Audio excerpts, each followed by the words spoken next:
Hello friends, नमस्कार। आज के वीडियो में हम आमले की एकादशी के बारे में पूजा विधि जानेंगे। साथ ही आमले की एकादशी की कथा सुनेंगे पौराणिक, जो कि इस प्रकार है।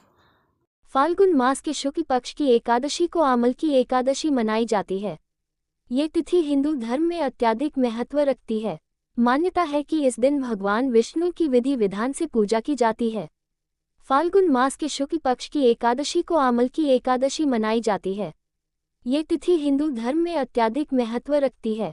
मान्यता है कि इस दिन भगवान विष्णु की विधि विधान से पूजा की जाती है। ऐसा करने से व्यक्ति की सभी मनोकामनाएं पूरी हो जाती हैं। साथ ही व्यक्ति को मोक्ष की प्राप्ति भी होती है। आमल की एकादशी पर भगवान विष्णु जी की पूजा कैसे की जाए? इस आमल की एकादशी पर इस तरह करें भगवान विष्णु की पूजा। आमल की एकादशी का व्रत दशमी तिथि से ही शुरू हो जाता है। इस दिन व्रती को भगवान विष्णु का ध्यान करते हुए सोना चाहिए। फिर एकादशी के दिन सुबह जल्दी उठ जाना चाहिए। फिर स्नानादि कर भगवान विष्णु की प्रतिमा के समक्ष हाथ में तिल, कुश, मुद्रा और जल लेकर व्रत का संकल्प लें। इसके बाद विष्णु जी के सामने कहें कि मैं भगवान विष्णु की प्रसन्नता एवं मोक्ष की कामना से आमल की एकादशी का व्रत रखता हूँ। मेरा यह व्रत सफलतापूर्वक पूरा हो, इसके लिए श्रीहरि मुझे अपनी शरण में रखें। इसके बाद निम्न मंत्र का जाप करें। मम कायिकवाचिक मानसिक सांसिक पद को पपात का दुरित क्षयपूर्वक श्रुति स्मृति पुराणोक्त फल प्राप्त श्री परमेश्वर प्रीति कामनाएं आमल की एकादशी व्रतमह करिष्ये।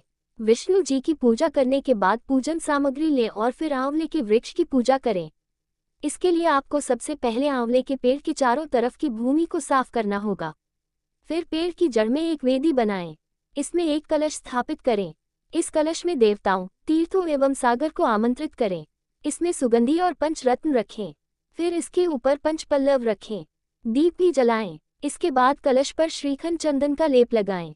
फिर इसे वस्त्र पहनाएं। फिर आखिरी में कलश के ऊपर परशुराम की स्वर्ण मूर्ति स्थापित करें। परशुराम जी विष्णु जी के छठे अवतार हैं। फिर विधि विधान के साथ पूजा करें।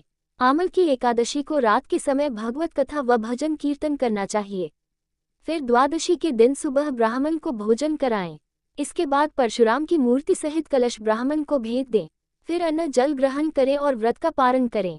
फाल्गुन माह के शुक्ल पक्ष की एकादशी को आमल की एकादशी कहते हैं।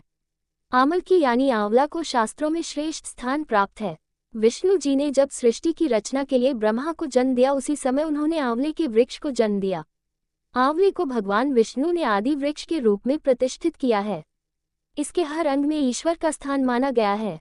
आमल की एकादशी व्रत के पहले दिन व्रती को दशमी की रात्रि में एकादशी व्रत के साथ भगवान विष्णु का ध्यान करते हुए सोना चाहिए तथा आमल की एकादशी के दिन सुबह स्नान करके भगवान विष्णु की प्रतिमा के समक्ष हाथ में तिल, कुश, मुद्रा और जल लेकर संकल्प करे कि मैं भगवान विष्णु की प्रसन्नता एवं मोक्ष की कामना से आमल की एकादशी का व्रत रखता हूँ। मेरा यह व्रत सफलतापूर्वक पूरा हो, इसके लिए श्रीहरि मुझे अपनी शरण में रखें। तत्पश्चात मम कायिकवाचिक मानसिक सांसिक पद को पपात का दुरित क्षयपूर्वक श्रुति स्मृति पुराणोक्त फल प्राप्त श्री परमेश्वर प्रीति कामनाया आमल की एकादशी व्रतमह करिष्ये। इस मंत्र से संकल्प लेने के पश्चात षोडशोपचार सहित भगवान की पूजा करें।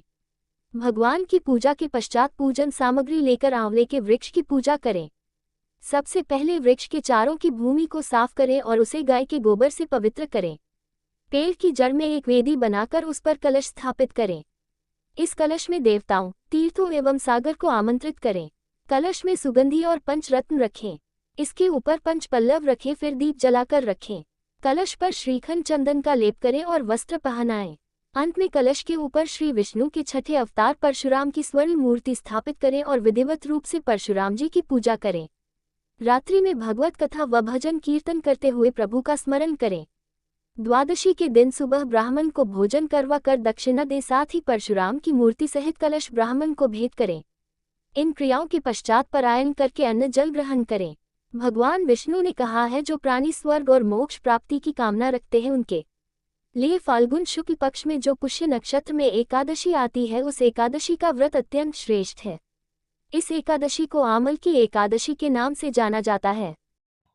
ऐसी ही रोचक कथा के साथ आप सब जुड़े रहिए फ्रेंड्स। और महाभारत की कथाएं सुनना अच्छा लगता हो, रामायण की कथाएं सुनना अच्छा लगता हो, या भगवान जी की कथाएं सुनना अच्छा लगता हो, या पूजा पाठ से रिलेटिव कोई भी जानकारी चाहिए, या तीर्थ व्रत के बारे में कुछ भी जानना है, please like comment subscribe share it.